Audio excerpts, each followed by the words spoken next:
মানে স্কুলে এসে আর ওদের সঙ্গে আমার দেখা হবে না। আমার সব থেকে প্রথম স্টুডেন্ট কিন্তু বাবি নয়। তো আমার ফেভারিট সাবজেক্ট হলো Hindi.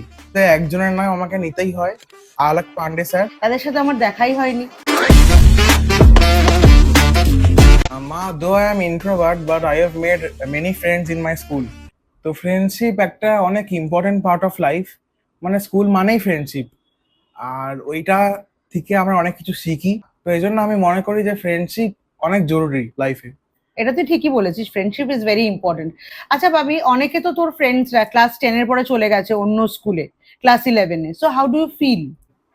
Till the last minute of the last exam of our boards, we didn't realize that we will never meet so frequently. And after the exam got over and we came out of the exam hall, then আমরা realise করলাম যে আমাদের আর পরের দিন দেখা হবে না। তখন আমরা সবাই বুঝতে পারলাম যে from 11 onwards we are not going to sit in the same classroom, we are not going to attend the lectures together। তারপর আমরা গল্প করতে পারবো না আর সেম বেঞ্চে বসে। তো অনেক খারাপ লেগেছিল। মানে স্কুলে এসে আর ওদের সঙ্গে আমার দেখা হবে না। Yes Bobby, this is very sad. I also faced this, so I can realize. আমার সাথেও এরকম হয়েছিল। when I completed my class 10, many of my friends left the school, and তারপরে জানিস তো ভাবি, এখনো হয়তো আমরা ওদের সাথে শুধু সোশ্যাল নেটওয়ার্কিং সাইটেই কথা বলি।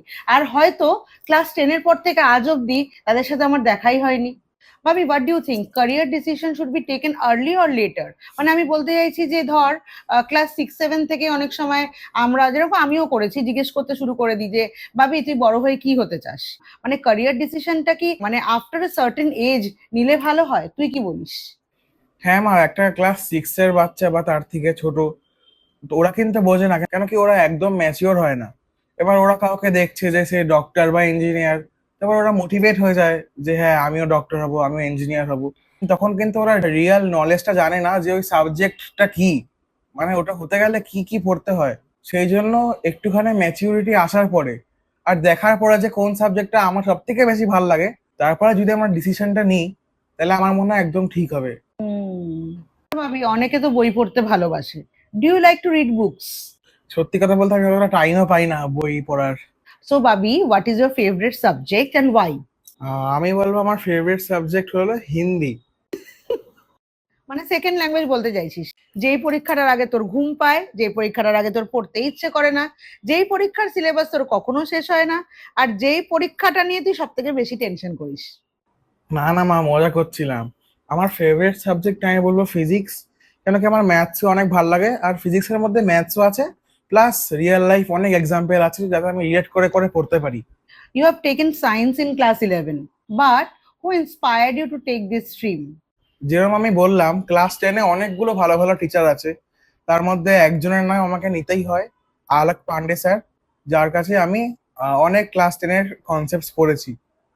তো আমি যখন পড়তে শুরু করলাম সায়েন্স, ওর অ্যাকচুয়াল মিনিংটা বুঝতে শুরু করলাম, তখন আমার দেখলাম যে সায়েন্স ইজ ভেরি ফ্যাসিনেটিং। তারপরে আমার মনে হলো যে ক্লাস 11-এ আমাকে ওটা নিয়ে পার্সিউ করা উচিত, কেন কি আমার ফিজিক্স কেমিস্ট্রি আর ম্যাথস খুব ভালো লাগতো। হ্যাঁ, এটা তুই আমাকেও আগে বলেছিস। আচ্ছা আমি, এবার তুমি তোমার ব্যাপারে কিছু বলো। আমি আর কি বলবো, সবাই তো আমাকে চিনেই গেছে বাবির মা। Though I am a teacher and I love to teach, আমার সব থেকে প্রথম স্টুডেন্ট কিন্তু বাবি নয়। Before Babi came into this world, I was already a teacher. I'm having lots and lots of students. ওই এক্সপিরিয়েন্সটাই আমাকে হেল্প করেছে আজকে বাবি যেখানে আছে, বা বাবিকে মানুষ করার জন্য, অ্যাজ ওয়েল অ্যাজ তোমাদের জন্য রিলেটেবল ভিডিও বানাতেও এই ফিল্ডটাই আমাকে হেল্প করে। So Babi, let's move to a rapid fire round. Are you ready? Yes. Books or movies? Movies. Morning person or night owl? Night owl. Favourite teacher? Life. One word that describes you? Curious. Favorite YouTuber or vlogger and why? ফুডুশন মাম্মা। But why? Because this teaches me consistency. ভাবি, একটা last question আমি তোকে করবো, যেটা সবাইকার মনের খুব বড় একটা প্রশ্ন। আচ্ছা, রিল বানানো কি খুব সোজা? অন্য চাকরির থেকে এতটাই ইজি যে মানুষ ঘরে বসে বসে বানিয়ে ফেলতে পারে? কোনো এফর্ট লাগে না, কোনো স্ক্রিপ্ট লিখতে লাগে না, কোনো ভাবনা চিন্তা লাগে না, জাস্ট ক্যামেরা ধরলেই কি রিল বানানো হয়ে যায়? কেননা আমি অনেককেই এটা শুনি, কি আর বড় ব্যাপার আছে, reel content creation is not at all easy. বাইরের থেকে হয়তো মনে হতে পারে যে অনেক ইজি, কিন্তু ওর পেছনে অনেকটা এফার্ট থাকে। আর এফার্ট সবাই কেন দেয়? রেজাল্ট পাওয়ার জন্যই। অনেক কেসে এটা দেখা গেছে যে ভালো কন্টেন্ট বানিয়েও মানুষের মনের কাছে পৌঁছানো যায় না। তখন কিন্তু এটা অনেক ফ্রাস্ট্রেটিং হয়ে যায় কন্টেন্ট ক্রিয়েটরের জন্য। হ্যাঁ, এটাই তো আমি ভাবি যে যেরকম একটা প্রজেক্টেও ডেডলাইন থাকে, একটা টেনশন থাকে, কন্টেন্ট ক্রিয়েটরেরও কিন্তু একটা টেনশন থাকে। যেরকম একটা রেগুলার টাইমে ভিডিও দেওয়া, তোমার যতই কষ্ট হোক তোমাকে হাসি মুখ রাখতে হবে ওয়াইল শুটিং।